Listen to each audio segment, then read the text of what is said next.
I want to segue now from the instructor's guide into the scheduling piece of it. I know oftentimes new homeschoolers, if they're pulling their kids from school, they want to kind of schedule their day like a school day, or maybe just because that's all they've ever known in their own education, they want to schedule it kind of in that school model where 8 o'clock we do this subject, 9 o'clock we do this, 10 o'clock we do that, whatever it might be. Is that necessary when you're homeschooling, or is it even helpful? Is there a time you should consider a schedule like that? Let's talk about preventing that overthinking and getting overwhelmed. I would say most of the questions and comments we see, a lot of times it's us as parents overthinking it, getting overwhelmed because of something that we are getting worked up about that really isn't a big deal. But let's talk about some ways to maybe streamline your homeschool, make it easier. We have alluded to the working binder many, many times. Let's talk about what that is. And I have mine here for my younger student to show while you talk. I have my very old working binder. It's just a 1-inch binder. This is so much more easy to carry around. So I know there are some people that will take out 4 weeks, 6 weeks out of their big binder and put it in their working binder. I took out 1 week, one week at a time. Yeah, because again, I'm trying to keep it light and easy, and I don't want to have to shuffle through a lot of pages. So I keep all of my week that I'm working on at the time in my working binder. I keep my kids' worksheets until it's time for me to give it to them. So usually on the day 1 of the week, I give, okay, here's your worksheet for language arts. Here's your worksheet for science. And they have their own working binder. It's the same size. And so their stuff goes in there. I have a divider to separate the language arts from the science. But then when they're finished with it, when it's all done, if we're behind, they hold on to it for an extra day or two. But when they're done, they turn it in, and then I file it because I have to keep track of, their work. So I file it in a filing cabinet that I have for school. So that's how I handle that stuff. I love the working binder because I consider the big binder my bookshelf. Like that's where I store stuff. So on Sundays, I would go through, and if I didn't have everything checked off, it stayed in my working binder. I would get the following week, put it behind. And my goal was to get all those things checked off so that I could file it back onto my bookshelf and then have only 1 week's worth of stuff at a time. I find that if you have any more than that, it's just like having a big binder. So what's the point? So I personally like to make things smaller, and that just makes it more manageable. Yeah, I agree. I discovered the Mead Flex binders that somebody recommended in the Sonlight Connections group. And I love this thing. For those of you that like to spiral bind your guides, or maybe you've been curious about it, but you are hesitant to commit, which is kind of where I was, this gives you the flexibility of a spiral bound thing, but with your 3-ring pages. It does come with tabs in it. So I actually have both my kids. They're 5 years apart in here. And I have, this is my daughter's stuff all in the front. You can see I've done some stuff with her, but not all of it. Because again, I'm marking off as I do it. Something new that I started this year was putting it in page protectors, because now I can really mark this up with the wet erase markers and not destroy my IG. I had a tendency to kind of destroy it with all the notes I was making.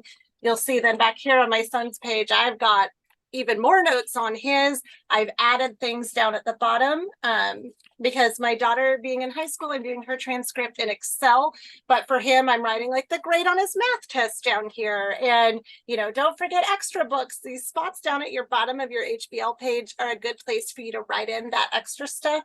But then I mark it all up. Feel free. This is your binder. This is your brain on paper. Mark it up as much as you want to.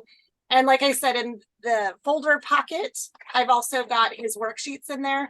Like Sheila, I only do 1 week at a time because honestly, with 2 kids at 2 different levels, I did not want all the extra paper in there. If I'm not actually using it this week, I don't really care about it. I just want what I'm doing this week. And you can also do that with your books as well, or the school supplies you're going to need. Let's talk about that, Sheila. If looking at a bookshelf full of the entire year, or a stack that's half as tall as your child, how do you make that seem a little less overwhelming as well? Yeah, that's another great tip is to go through, like I said, on Sunday afternoons, I would go through and I would see what books are we reading from this particular week. So if I finished a read aloud, it goes back on the shelf, and then I'm like, oh, what's our next read aloud? Oh, it's The Silver Balloon. So then I go and I pull it off my shelf. If there's the poetry book, I finished it for 2 weeks, but oh, now I'm back to a week where I need it, so I pull that back off the shelf. So I liked to have a space for each of my kids, and over the years that space has evolved. It started with just a bookshelf, like, here's a shelf, and you have this side, you have this side, and so they would keep their books on their shelf. Then I needed my shelves because every year I would buy a new all subjects package. And so my bookshelves were starting to fill up. So I needed a new space. So then I repurposed a 5-drawer chest of drawers that I had. I emptied it of all the junk that I had in there. And I was like, this is going to be a school piece of furniture. And the top drawers were mine. That's where I kept school supplies, scissors, pencils, protractors, whatever. And then each child had their own drawer. And so at the end of the school day, their books went into their drawer. And so they only kept, their handwriting workbook, their math workbook, the reader that they were working on, their little binder with their worksheets. They had a pencil pouch with all color coded. Each child had their own color.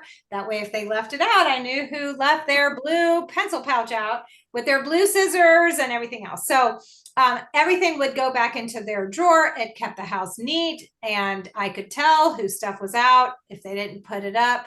We would do a 5-minute room rescue, we would call it. And so, I'd set that timer for 5, and then they would quickly go around, grab their stuff and put it away. And I also had a drawer. Over time, that thing broke. I threw it out. I wanted to redecorate. And so then I moved to baskets. So each child had their own basket that they actually kept in their room. They had storage under their bed that they could slide their basket under the bed and then pull it back out in the morning. So again, just the stuff that they were currently working on. And then I had my own space. I didn't have a basket, but I had carved out a space where I could keep my big binder, the books that the read aloud, the history spine, the science spine, like the stuff that I was working from, and it was all in one place. And everything else was storage. And then on Sunday, I would go back through. Oh, I'm still reading the spine. Oh, we have a new spine, or we have a book that we're going to add to history. We have a biology to read, a biography to read, or whatever. And so I'd pull those books, and now I would keep them all together. And when I finish things, I put them back. It just streamlines the day. Again, you're not digging through all of the books, just like you're not digging through the entire instructor's guide to find your stuff. You're making things smaller. And everything has a place. Yes, that's the key. Everything has a place, and you will probably have to tell your children again and again where that place is. But I love your idea of a 5-minute rescue at the end of the day, because if you have a whole week's worth of things out, it's going to be a little harder to clean it up. Something that we do with our school supplies, I don't actually buy separate things for separate kids, because again, it comes into too much. I like to keep things as minimal as possible. So we have one little Lazy Susan school supply carousel here. So it does rotate. They can be on opposite sides of the table using it, but it's got a handle. So all the school supplies go in here. If I see a pencil out, I'm like, okay, let's put that back in there. Or if I see the scissors on the floor, put them back in these school supplies so that things don't get lost.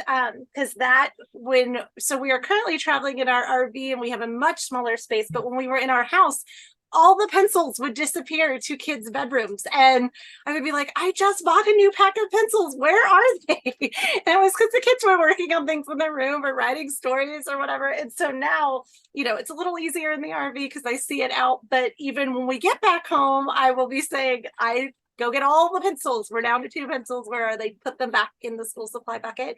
But yeah, just something that's very easy and streamlined, whatever is going to work for you. A rolling cart, color coded. I'm a huge fan of color coding. I do that with towels, dishes, everything, so that I know whose stuff is whose.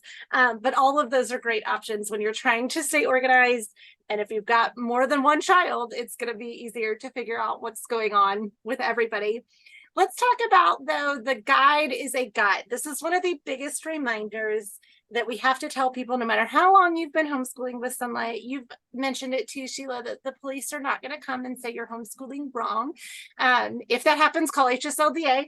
But otherwise, otherwise, I say that for every 100 homeschoolers, you're going to have 100 different ways of homeschooling, even if they're all using Sonlight. So what do people need to remember about the guide, and maybe stretching it, removing materials, adding things to it?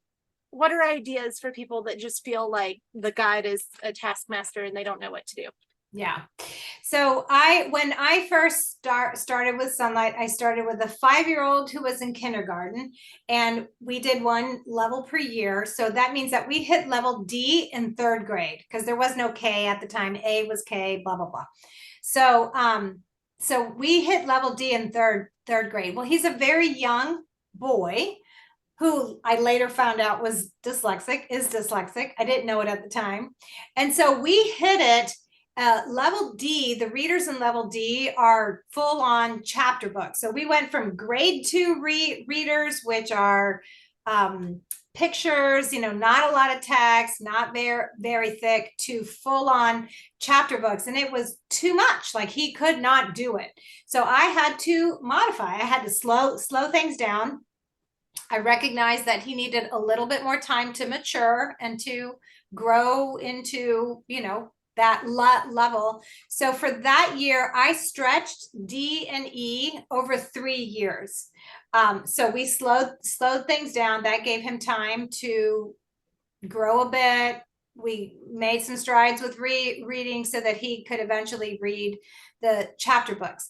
But reading was always a struggle for him. And then his sister is also dyslexic. So I already, she's the last one. So when she came along, I'm like, oh, I know what's going on here. And so I was able to quickly modify, and far fewer tears, because I knew a little bit more of what to do. So I learned, as much as I'm a box checker and there are so many good books and I didn't want to miss any of the books, I learned that for the sanity of my kids and my homeschool and myself, it's okay to not do everything. And if you have kids in school, maybe they had gone to school for a few years before you brought them home, or if not, you remember your school days, or your niece and nephew go to school, or whatever, that in most cases, I would say 9 times out of 10, a class will never finish the curriculum that they are doing in school. So for you to trim out and take fewer books out, take some books out and just read fewer books, you're not failing if you do that. You are still above the curve. What most kids are doing. Comparison, I will also say, comparison is a trap. We will always fall short when we compare to someone who is further down the road, more advanced, better, stronger, whatever. Or you will always come out looking ahead. Oh, look at my kids. They can read all these books. So it is always a trap. You will either feel inferior or you will feel superior, and pride comes before the fall. So do not compare. Just recognize that if you need to modify for your child's sake, if you need to step back in math, if you need to remediate in reading, if you need to write for your child because they don't have the fine motor skills to write a paragraph themselves, if you need to teach them to type at an earlier age than you think is normal. I taught my son to type in 3rd grade because he was not writing for me and I needed him to write. So it's a learning curve for you. It's a learning curve for everyone. No one is an expert, especially at the beginning. You gain that with experience. That's true for life, right? So cut yourself some slack, give yourself grace, ask questions, join us in the app. We are there. We've been down that road. We got all kinds of stories and tips and advice for you. So we are happy to share what worked for us, but just because it worked for me doesn't mean it'll work for you. So you try it, it doesn't work. You try what someone else said, or you try your own thing and you find what works. Don't use that as an excuse to just kick back and do nothing. Like you still have to homeschool your kids. I've experienced some of those moms who are just like, oh, let's go to Disney every week. I live in Florida.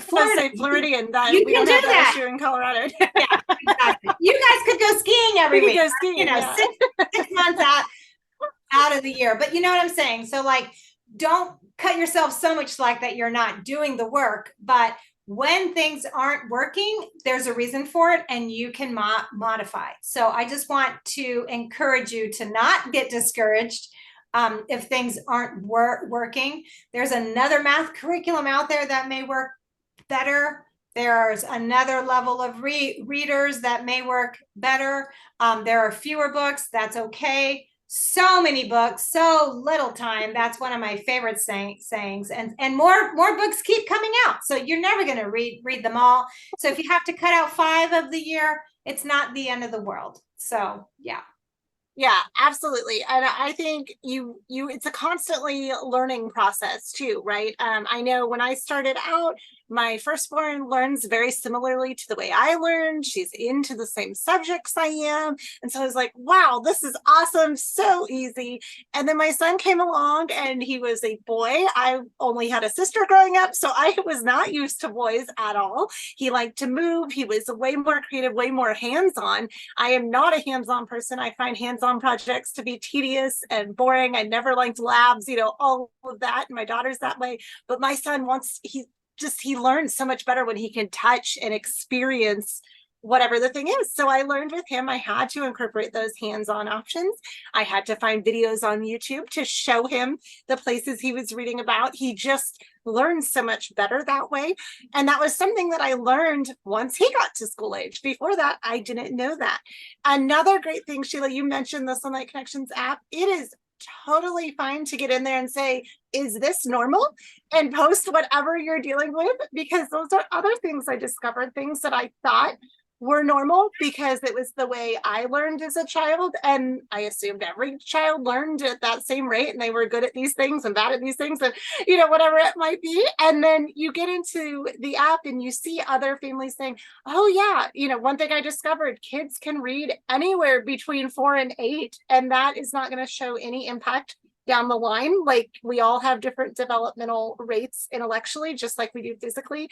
And that was something I had never really thought of until my kids were learning to read. And so things like that, when you get into the app and you say, is this normal? Or has anyone else struggled with this? You'll find that somebody else has struggled with this, and your kids are not going to be the same. If you have more than one child, they're not going to be the same. So what works for one may not work for the other. So be willing to try new things, be a little more flexible. You are capable of doing it, but yeah, you may have to modify your approach. And I say that homeschooling has made me a much more flexible person. It's allowed me to roll with the punches more because I've learned, oh, that's not going to work for that child, or maybe I should try this. Also, we talk about the books.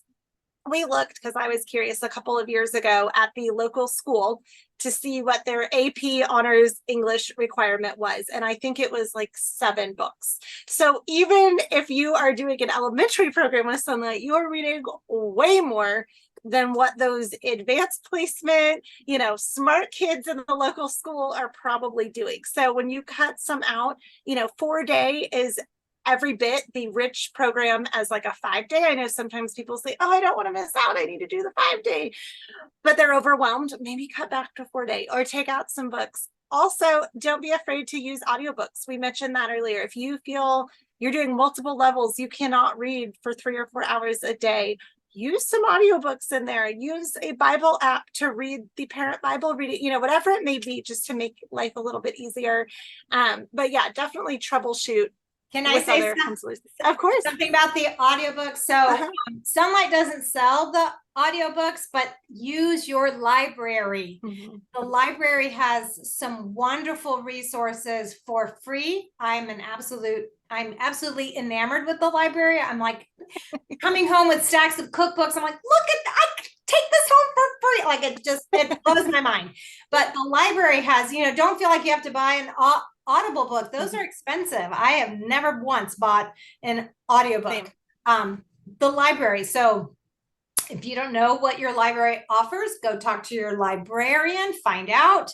There are apps.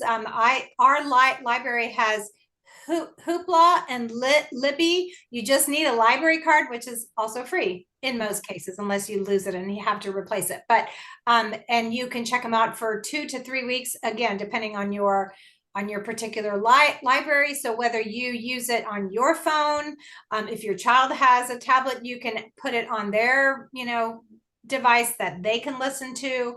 But don't be afraid of using that. You won't be able to find every book on audio, so that's a thing too. Some of the books that Sonlight uses are a little bit more off the beaten path, and I love that. I would have never found some of these books. I would have judged the book by its cover and not read this fantastic book because it just looked boring, or the name was, it didn't captivate me, but it's so good. So not every book is available on audio, and not every history spine is available. But when they are, make use of that, and then you can listen and fold clothes. Like, you can still be part of school, but you can double time and do more than one thing. I love when I can listen and cook and make dinner, fold clothes. Exactly. Yeah. Exactly. Yeah. And I love what you said about don't judge a book by its cover. Sometimes people, when they're looking to cut, they'll say, oh, this one looks boring, I don't want to do it. My policy in our house is that we try all of the Sonlight books. If we get about 10% of the way in and it's still not grabbing either one of us, or maybe we think the material might be a little advanced or whatever, then I do not feel guilty if we don't finish it, because there are so many good books. But I would say a lot of us at Sonlight would tell you at least try them, because like Sheila said, you will discover books that you had no idea were out there, and they end up becoming your favorite ones. But that's another great thing to drop into the app. Hey, I'm not feeling this book. Is it worth it? Because everybody will tell you how they felt about it, or, oh yeah, nope, didn't like that one either. Yes, it's amazing. Get to the last couple of chapters, whatever it may be, because Sonlighters, we love to talk about books. So Absolutely. Feel free to get in there and ask. We love answering your questions. We want to make sure that we are here for you. Sheila and I are both in the Sonlight Connections app, as well as a full team of mentors that will help you out and partner with you on this journey. We've all homeschooled for a long time, and so we know how we've modified our Sonlight over the years, or ways that we've made it work for our kids. And Sheila, you mentioned your kids with dyslexia. There's probably not a situation that somebody could bring to us that at least one of us haven't experienced in our own homeschool. So that is a great point to remember as well. If you are not already in the app, get in the app so that you can ask those questions anytime. Also, we do newbies workshops like this on the first Wednesday of every month at 1 o'clock Mountain Time. So if you are brand new to Sonlight and you're trying to figure things out, these are told maybe in a more detailed, easier to understand way if you're new. But we also have our homeschool helps and hacks, which are for anyone homeschooling. They're great tips and tricks for all different topics. We do try to choose topics that people are talking about. So if you want to see a session on something you're struggling with, let us know that, and we will turn it into a future helps and hacks or newbies session. And the helps and hacks happen the third Thursday of every month. So at least twice a month, we've got content like this to help you out. Sheila, do you have any last closing thoughts you'd like to share before we head out? No, for you newbies who are starting out, I just want you to give yourself grace and to give yourself time to learn the ropes and to be comfortable with this new job. It's a new job, and there's a learning curve. And, we don't start out as experts. No one likes to be a beginner, but you're a beginner, and that's okay. You will one day be encouraging other people and sharing your tips and tricks. But for now, you are the beginner, and that's not a bad thing. Absolutely. I love that advice. So like we said, if you have any questions or comments at all, definitely let us know. You can post them here on the video or get in the Sonlight Connections app and ask us directly. You'll also see there's a lot of other Sonlighters in there that can provide their tips as well. I still get tips and ideas from other Sonlighters, even though I have been homeschooling for a long time. So get in there, join the community, find some other homeschooling friends that kind of know where you're at and can help you out. And let us know if you need anything.